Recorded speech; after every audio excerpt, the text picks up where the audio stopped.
போட்டித் தேர்வு எழுதும் நண்பர்கள் அனைவருக்கும் வணக்கம். MEG TNPSC அகாடமியிலிருந்து முனைவர் மாவஜி அலெக்சாண்டர். நவம்பர் மாதம் 8ஆம் தேதியின் முக்கியமான நடப்பு நிகழ்வுகளை காண்போம். பயங்கரவாதத்துக்கு எதிரான செயல்பாட்டில் மத்திய மாநில அரசுகள் இடையே நெருக்கமான ஒருங்கிணைப்பு அவசியம். கூட்டு வியூகங்களை வகுப்பதோடு உளவு தகவல் பகிர்விலும் ஒருங்கிணைப்பை உறுதி செய்ய வேண்டும் என்று மத்திய உள்துறை அமைச்சர் அமித்ஷா வேண்டுகோள் விடுத்தார். டில்லியில் வருடாந்திர பயங்கரவாத எதிர்ப்பு மாநாடு தொடங்கியது.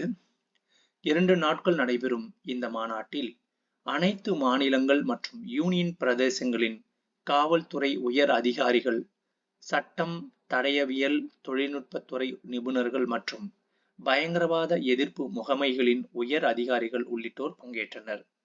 மாநாட்டின் தொடக்க அமர்வில் பங்கேற்ற மத்திய உள்துறை அமைச்சர் அமித்ஷா, சிறந்த பணிக்காக தேசிய புலனாய்வு முகமை NIA அதிகாரிகள் 11 பேருக்கு பதக்கங்கள் வழங்கி கௌரவித்தார். மேலும் அவர் மாநாட்டில் பேசிய சில கருத்துக்கள். மத்திய அரசின் பயங்கரவாத எதிர்ப்பு விசாரணை அமைப்பான NIA பயங்கரவாத வழக்குகளில் சட்டவிரோத நடவடிக்கைகள் தடுப்பு சட்டத்தை UAPA முழு அளவில் பயன்படுத்துகிறது. அதன் விளைவாக இதுவரை 632 வழக்குகள் பதிவு செய்யப்பட்டு 498 வழக்குகளில் குற்றப்பத்திரிகை தாக்கல் செய்யப்பட்டு கிட்டத்தட்ட 95% வழக்குகளில் தண்டனை வழங்கப்பட்டுள்ளது. பயங்கரவாதம், பயங்கரவாதிகள் மற்றும் அவர்களுக்கு ஆதரவான கட்டமைப்பை ஒடுக்க அனைத்து தரப்பினரும் ஒன்றுபட்டு பணியாற்றுவது அவசியம் என்று தெரிவித்தார். இதற்கு வடிவமைக்கும் வகையில் புதிய தேசிய பயங்கரவாத எதிர்ப்பு கொள்கை மற்றும் வியூகத்தை மத்திய அரசு விரைவில் கொண்டு வரவுள்ளது என்றும் தெரிவித்தார். ஜிகாதி பயங்கரவாதம் மற்றும் இடதுசாரி தீவிரவாதம் உள்ளிட்ட செயல்களுக்கு நிதி உதவி அளிப்பதை தடுக்க 25 அம்ச ஒருங்கிணைந்த திட்டம் தயாரிக்கப்பட்டுள்ளது என்று தெரிவித்தார். அரசு பணிக்கான பணியாளர் தேர்வு நடைமுறைகள் தொடங்கிய பிறகு அந்த தேர்வு விதிமுறைகளில் மாற்றம் மேற்கொள்ள முடியாது என்று உச்ச நீதிமன்றம் தீர்ப்பளித்துள்ளது. அரசு பணியாளர் தேர்வு நடைமுறை என்பது குறிப்பிட்ட பணிக்கான பணியாளர் தேர்வு விளம்பரம் கொடுத்தது முதல் தொடங்கி அந்த பணியிடம் நிரப்பப்படும் போது நிறைவடையும். அவ்வாறு விளம்பரம் கொடுக்கும் போது வெளியிட்ட தேர்வுக்கான நடைமுறைகளில் தற்போதுள்ள விதிகள் ஏதும் அனுமதிக்காத நிலையில் அல்லது விதிகளுக்கு முரணாக இல்லாத அந்த விளம்பரம் அனுமதிக்காத நிலையில் பணியாளர் தேர்வு நடைமுறையின் பாதியில் மாற்றம் செய்ய முடியாது என்று உச்சநீதிமன்ற தலைமை நீதிபதி TY சந்திரசூட் தலைமையிலான 5 நீதிபதிகள் கொண்ட அரசியல் சாசன அமைப்பு தீர்ப்பளித்துள்ளது. தமிழக முதல்வர் சுதந்திர தின விழா உரையில் பொது பெயர் ஜெனரிக் மருந்துகளும் பிற மருந்துகளும் குறைந்த விலையில் பொதுமக்களுக்கு கிடைக்க செய்யும் வகையில் முதல் கட்டமாக 1000 முதல்வர் மருந்தகங்கள் தொடங்கப்படும் என அறிவித்தார்.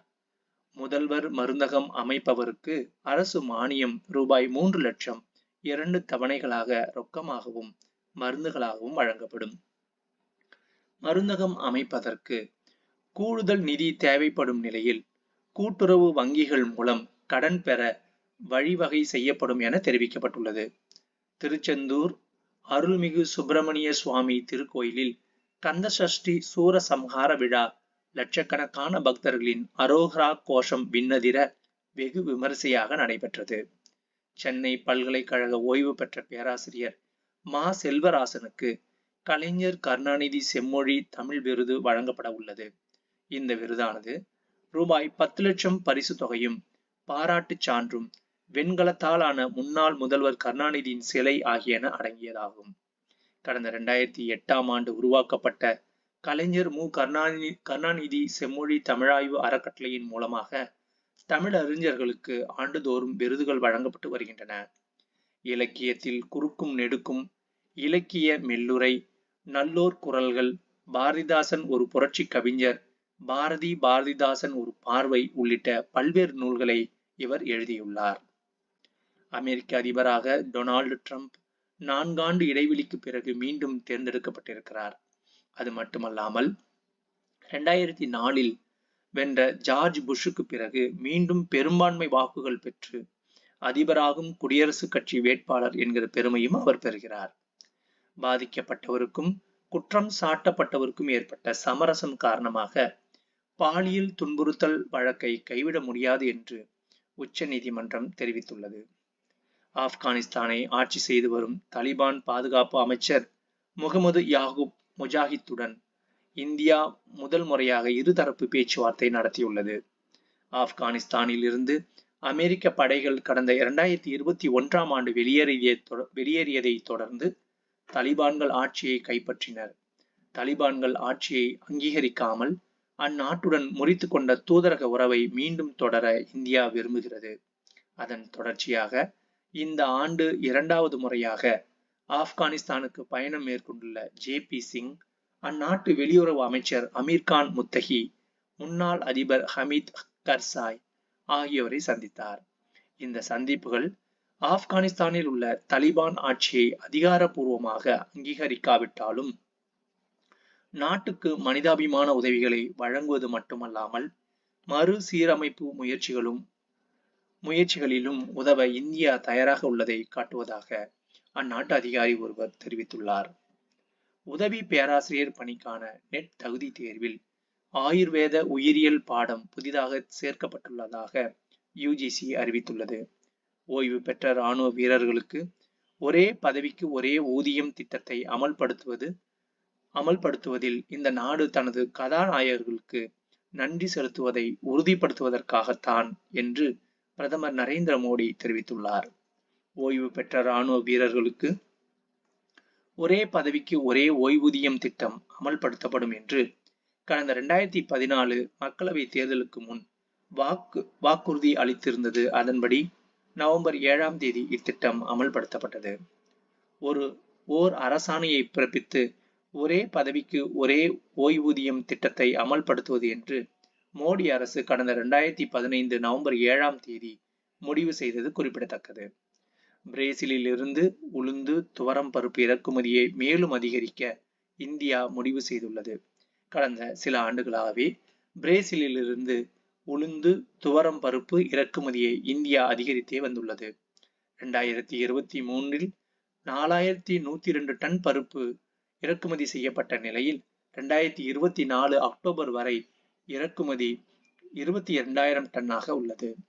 கடந்த பருவத்தில் கொண்டை கடலை விளைச்சல் பாதிக்கப்பட்டுள்ளதால் வரி இல்லாமல் இறக்குமதிக்கு அனுமதிக்கப்பட்டுள்ளது.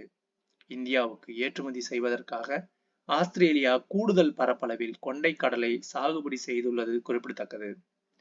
இணையதள விற்பனை தளங்கள் அமேசான் மற்றும் பிளிப்கார்ட் நிறுவனங்கள் ஆகும். ஒடிசா மாநிலத்தில் புரி கடற்கரை உள்ளது.